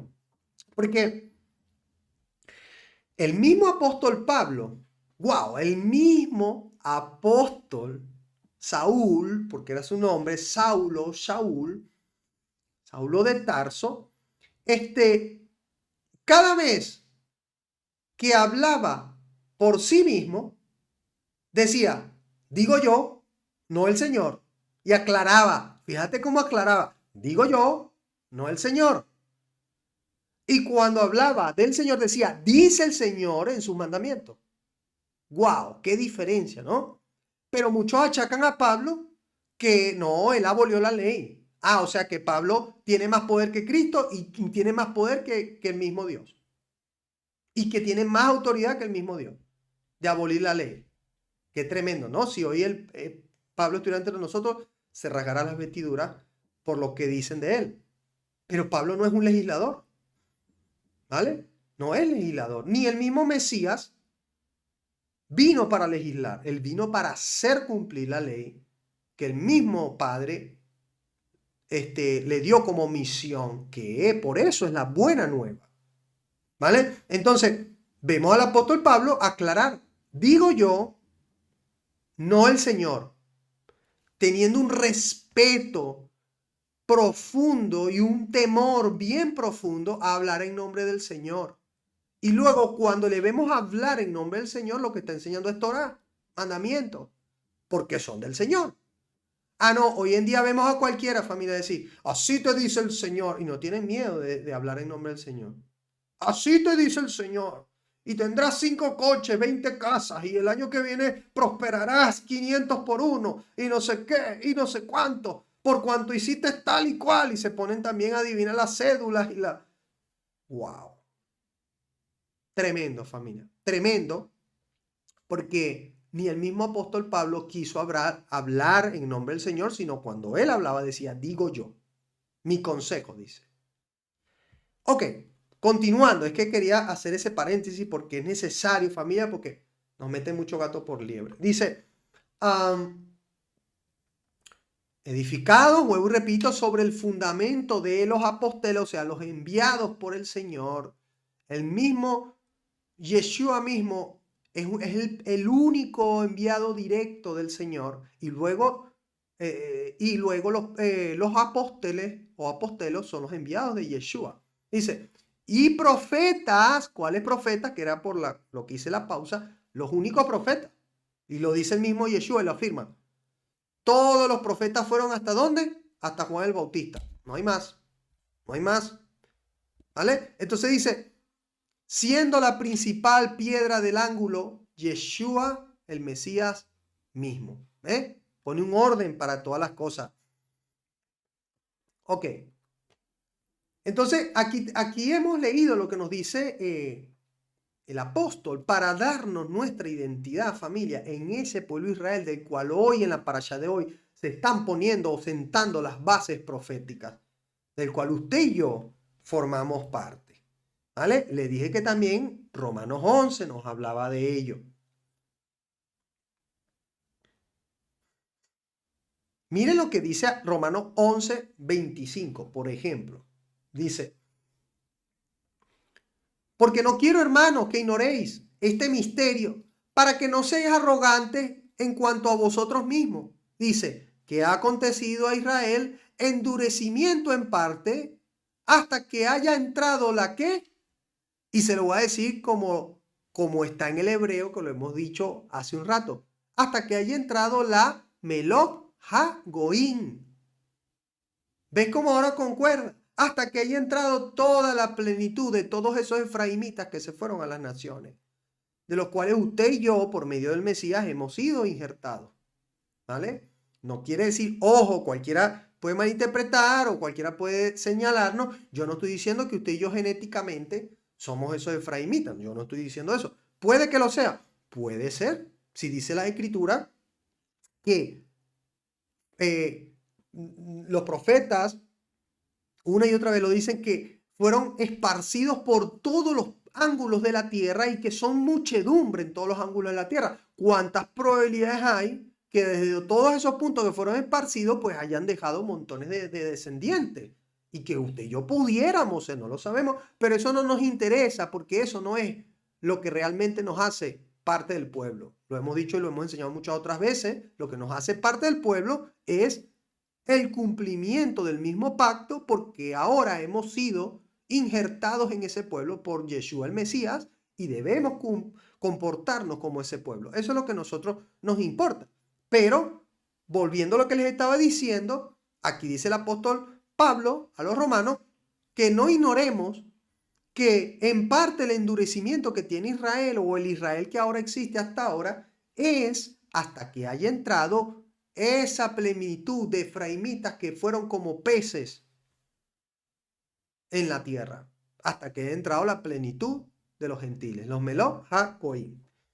Vamos a ver qué dice también Romanos un poco antes, el mismo capítulo 11, pero verso desde el 1. Dice, digo pues, ¿ha desechado Dios a su pueblo? A mí me encanta poner este verso a aquellos que dicen, no, Israel ya, eso pasó, fue desechado. Digo pues, ¿ha desechado Dios a su pueblo? En ninguna manera, porque también yo soy israelita, y este sí era de carne, familia, de carne. Dice, yo también soy israelita de la descendencia de Abraham, de la tribu de Benjamín. ¿No ha desechado Dios a su pueblo, al cual desde antes conoció?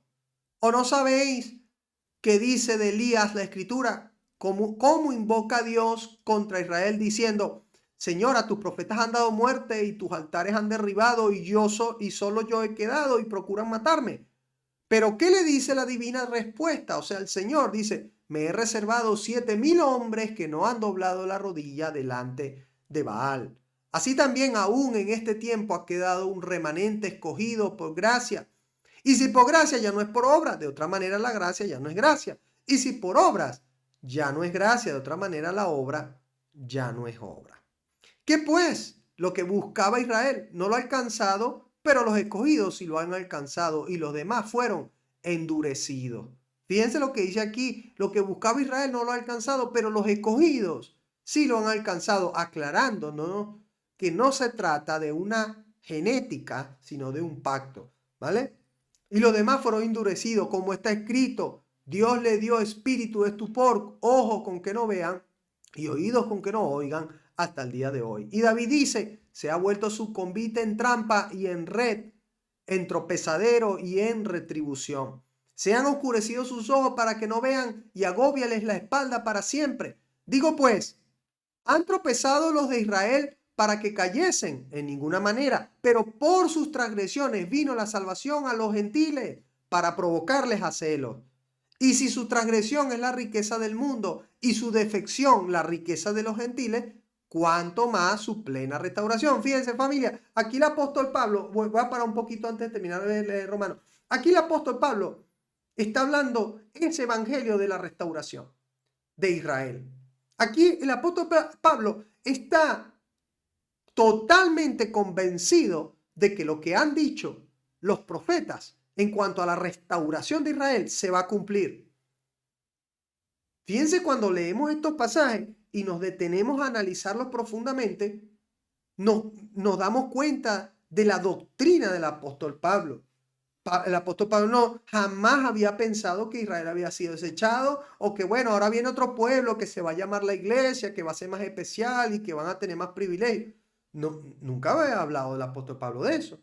Sin embargo, aquí nos está diciendo que si la transgresión de Israel es la riqueza del mundo, ¿por qué? Porque por esa transgresión, y aquí está hablando del mensaje que el mismo Jacob estaba profetizando, que irían a las naciones como multitud de gentiles. Está hablando, si esa transgresión que les hizo hacerse gentiles, ir entre gentiles, fueron la riqueza para el mundo, porque por eso vino el mensaje a todo el mundo, y su defección, dice, la riqueza de los gentiles, entonces cuánto más no va a ser para nosotros los gentiles la plena restauración de Israel. Lo dice aquí el apóstol, cuánto más será su plena restauración. O sea, el apóstol Pablo estaba convencido de que Israel se va a restaurar, como así va a ser a final de los tiempos, familia. No estamos predicando otro evangelio, sino lo que dice el apóstol Pablo. Porque a vosotros hablo, gentiles, por cuanto yo soy apóstol, a los gentiles honro mi ministerio, por si en alguna manera pueda provocar a celos a los de mi sangre y hacer salvos a algunos de ellos. Porque si su exclusión es la reconciliación del mundo, ¿qué será su admisión sino vida entre los muertos? Fíjate, si la exclusión de Israel, la exclusión que el Señor le dio, divorcio, fueron entre las naciones, fueron excluidos, viene a ser la reconciliación para todo el mundo, ¿cuánto más va a ser la vuelta de Israel, la readmisión de nuevo, sino vida de entre los muertos? Lo que habla Ezequiel 37, vida a aquellos huesos muertos, aquellos que no tenían vida, ¿vale? Dice, si las primicias son santas, también lo es la masa restante. Y si la raíz es santa, también lo son las ramas. O sea, familia, nosotros somos santos porque la primicia lo es. Somos esos santos llamados porque la primicia fue llamada. Y si nosotros, las ramas, somos santas, es porque la raíz ya lo era, familia. Porque la raíz fue llamada a ser santa. Lo hemos dicho hace un rato, ¿vale? Dice, pues si alguna de las ramas fueron desgajadas y tú siendo olivo silvestre has sido injertado en lugar de ellas y has sido hecho participante de la raíz y de la rica savia del olivo, no te jactes contra las ramas, y si te jactas, sabes que no sustentas tú a la raíz, sino la raíz a ti. ¿Ves? Esto es para que no nos jactemos. No, somos un pueblo especial y ellos ya no. Dice, pues las ramas dirá, fueron desgajadas para que yo fuese injertado. Bien, por su incredulidad fueron desgajadas, pero tú por la fe estás en pie. No, y aclarando, por la fe, la verdadera fe, la que es con obra. Porque recuerden, Israel fue sacado por quebrantar las obras, por quebrantar el pacto. Entonces te dice, ahora tú por la verdadera fe, que es mantener los mandamientos, la ordenanza, te mantienes en pie. ¿Ves? No te ensoberbezcas, sino teme. Y mira lo que nos dice aquí al final, que es tremendo. Porque si Dios no perdonó a las ramas naturales, a ti tampoco te perdonará. ¡Wow! Tremendo, familia. Tremendo esto, Romano, para el mensaje de suplantación, al mensaje de reemplazo que nos ha enseñado durante muchos años, que heredamos de Roma, ¿vale? Un mensaje de reemplazo, de suplantación de identidad.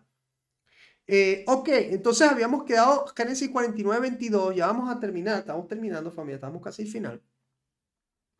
Génesis 49.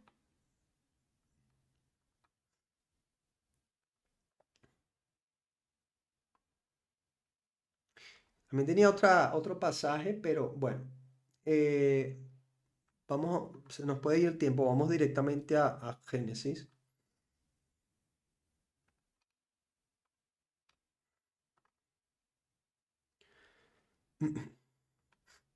Estábamos en el 22, ¿no? Ok.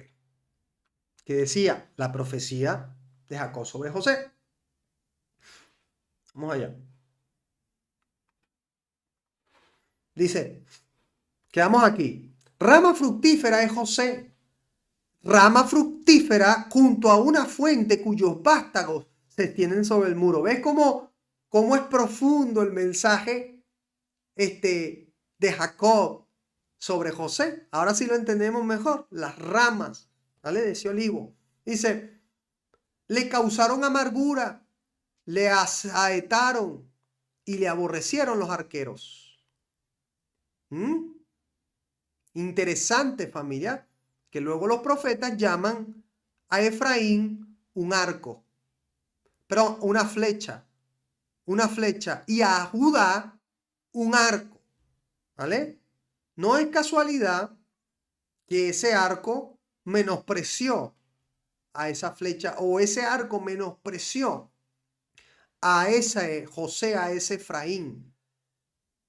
Lo explica el Mesías en la parábola del hijo pródigo. El hijo que se quedó en casa aborreció al hijo que se fue de casa. Y mira cómo dice aquí, le causaron amargura, le asaetaron y le aborrecieron los arqueros. ¡Wow! ¿Será esto profético? Tremendo. Dice, mas su arco se mantuvo poderoso y los brazos de su mano se fortalecieron por las manos del fuerte de Jacob, por el nombre del pastor, la roca de Israel. Se mantuvieron, familia. No es casualidad que luego vemos también a los profetas decir que aunque ellos abandonaron a Dios y fueron divorciados de las naciones, allí donde fueron, el Señor igual, por misericordia, por amor, les sostuvo. ¿Vale? Por el Dios de tu Padre, el cual te ayudará, por el Dios omnipotente, el cual te bendecirá con bendiciones de los cielos de arriba, con bendiciones del abismo que está abajo, con bendiciones de los pechos y del vientre. Las bendiciones de tu Padre fueron mayores que las bendiciones de mis primogénitos. Hasta el término de los collados eternos serán sobre la cabeza de José y sobre la frente del que fue apartado de entre sus hermanos. ¿Ve? Más bendiciones. Mira cómo se paró. Dijimos que se detuvo un tiempo considerable a profetizar a Judá y ahora se detiene un tiempo considerable a profetizar a José. No es casualidad. José, de donde viene la casa de Efraín, de donde viene el reino del norte, Judá, la casa del sur.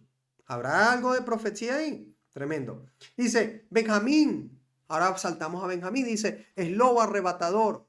A la mañana comerá la presa y a la tarde repartirá los despojos. Todos los esfuerzos, todos estos fueron las 12 tribus de Israel y esto fue lo que su padre les dijo. Al bendecirlos a cada uno por su bendición, los bendijo. Les mandó luego y les dijo, yo voy a ser reunido con mi pueblo. Sepúltame con mis padres en la cueva que está en el campo de Efrón el Eteo, en la cueva que está en el campo de Macpelá, al oriente de Manre, en la tierra de Canaán, la cual compró Abraham con el mismo campo de Efrón el Eteo para heredad de sepultura. Dice, allí sepultaron a Abraham y a Sara su mujer, allí sepultaron a Isaac y a Rebeca su mujer, allí también sepulté yo a Lía. La compra del campo y de la cueva que está en él fue de los hijos de Het. Y cuando acabó Jacob de dar mandamientos a sus hijos, encogió sus pies en la cama y expiró y fue reunido con sus padres. ¿Vale? Tremendo. ¿Dónde fue reunido, familia? Lo está diciendo él antes. Ahí en la tumba, en la misma cueva donde fueron enterrados sus antepasados. Esto lo digo porque, bueno, no nos queremos meter por ahí ahorita porque se nos haría muy larga la situación, pero es para que entendamos que no es que se fueron al cielo y están allí mirándonos y tal. Ok. Y llegamos así al final, ¿vale? Que es Génesis 50, familia. Génesis 50, solo 26 versos. Vamos allá. Dice así. Entonces se echó José sobre el rostro de su padre y lloró sobre él y lo besó. Y mandó José a sus siervos, los médicos, que embalsamasen a su padre, y los médicos embalsamaron a Israel. Y le cumplieron 40 días, porque así cumplían los días de los embalsamados, y lo lloraron los egipcios 70 días. ¿Vale? Dice, y pasados los días de su luto, habló José a los de la casa de Faraón, diciendo, si he hallado ahora gracia en vuestros ojos, os ruego que habléis en oídos de Faraón, diciendo, mi padre me hizo jurar, diciendo, he aquí que voy a morir en el sepulcro que cavé para mí en la tierra de Canaán, allí me sepultarás. Ruego pues que vaya yo ahora y sepulte a mi padre y volveré. Y Faraón dijo, ve y sepulta a tu padre como él te hizo jurar. Entonces José subió para sepultar a su padre, y subieron con él todos los siervos de Faraón, los ancianos de su casa y todos los ancianos de la tierra de Egipto. Y toda la casa de José y sus hermanos y la casa de su padre solamente dejaron en la tierra de Gosén sus niños y sus ovejas y sus vacas. Subieron también con él, o sea, fíjense, fueron todos familia, no se quedó nadie, solo los niños que eran los que menos podían, pero fueron todos. Y subieron también con él carros y gente de a caballo, y se hizo un escuadrón muy grande. Y llegaron hasta la era de Atad, que está al otro lado del Jordán. Fíjense hasta donde llegaron, hasta el otro lado del Jordán. Y endecharon allí con grande y muy tristeza lamentación. Y José hizo a su padre duelo por 7 días. Y viendo los moradores de la tierra, los cananeos, el llanto en la era de Atad, dijeron, llanto grande es este de los egipcios. Por eso fue llamado su nombre Abel Misraín, que está al otro lado del Jordán. Eso significa Abel Misraín. Misraín, recuerda que es Egipto o egipcios, ¿vale? Es el nombre real, Misraín. Y Abel Misraín significa el duelo o el llanto de los egipcios. ¿Por qué, familia? Quiero detenerme un poquito aquí rápidamente. Recuerden ustedes que por toda esta multitud de carruajes, de hombres y siervos y carros de caballo del faraón, que iban con todos los hebreos, seguramente pues los cananeos confundieron a los hebreos con egipcios. Y esta no es casualidad, también es otra sombra profética, familia. Es otra sombra profética de que aquellos que vienen de Egipto y vienen con rumbo a la tierra, realmente no son egipcios, aunque estaban en Egipto. ¿Dónde está el pueblo del Señor? En las naciones. Pero no somos de las naciones. ¿Qué dijo el apóstol Pablo? Perdón, ¿qué dijo Yeshua? Bueno, el apóstol Pablo también lo afirmó, pero el Señor dijo, vosotros estáis en el mundo, pero no sois del mundo. Vosotros sois la luz para el mundo, ¿vale? Entonces, nosotros estamos en ese Egipto que representa el mundo actual, ¿vale? Y vamos a volver, no somos de Egipto, vamos a volver a la tierra prometida. Y aquí vemos esa especie de símil de lo que está sucediendo, que los cananeos confundieron a Israel con Egipto. ¿Vale? Continuamos, dice,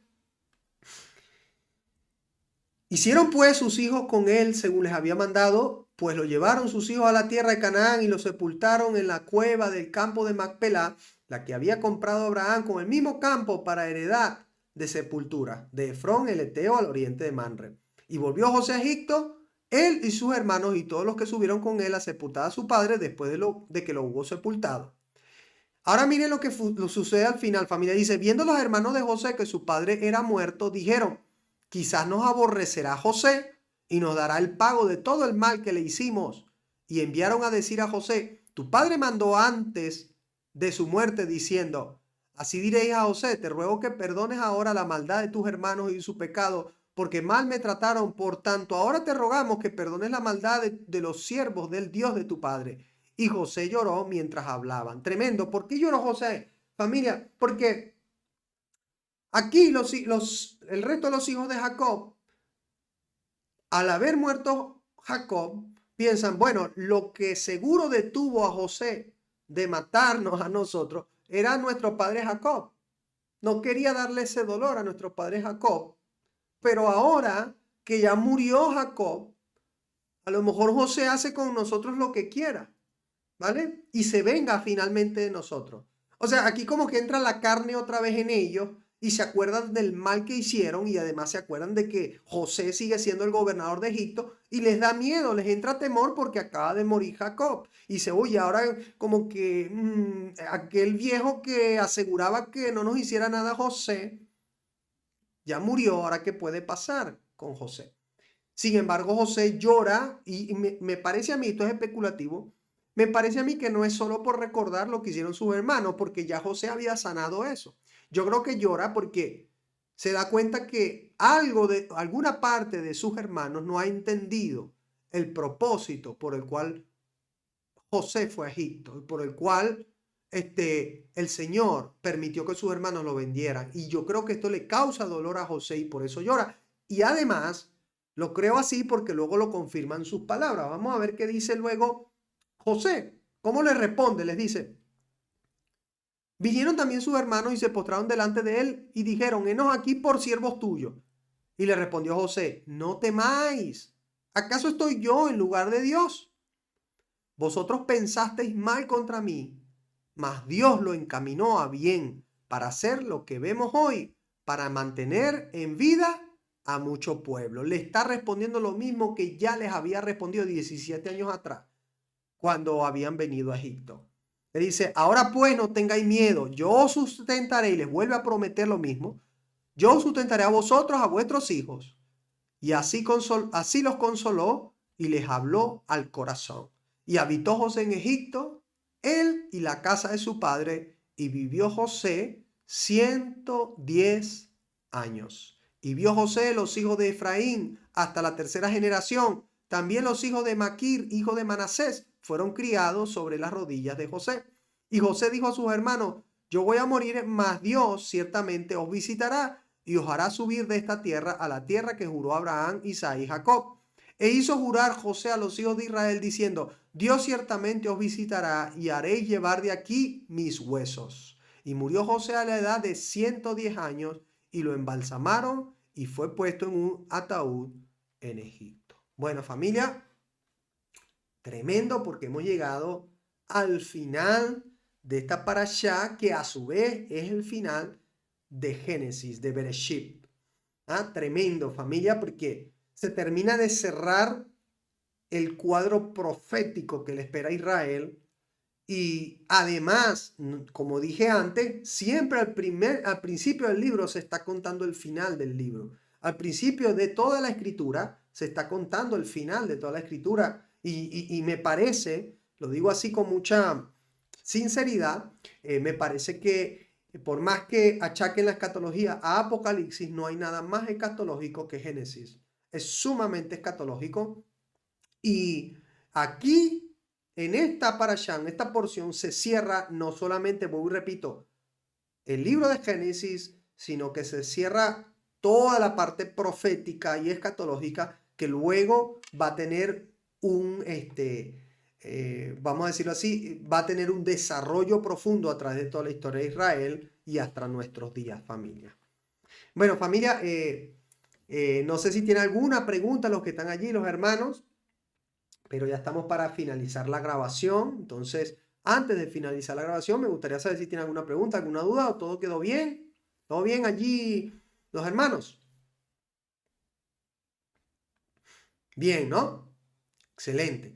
Bueno, familia, entonces, recordarle que hacemos esto para compartir las escrituras, por lo tanto dependemos de que ustedes nos apoyen, todos los que están viendo esto, compartan con otros, envíen a otros, denle like, dejen comentarios, que esto nos ayuda a que también YouTube lo comparta. Suscríbase si no se ha suscrito y nos vemos la siguiente semana para seguir hablando. En este caso seguiremos con Shemot, que es Éxodo, y seguirá la historia de Israel pues teniendo un gran impacto en nuestras vidas, familia. El Señor Eterno les bendiga. Shabbat Shalom, buena semana a todos, Shavuot y nos vemos en la semana que sigue, familia. Hasta luego.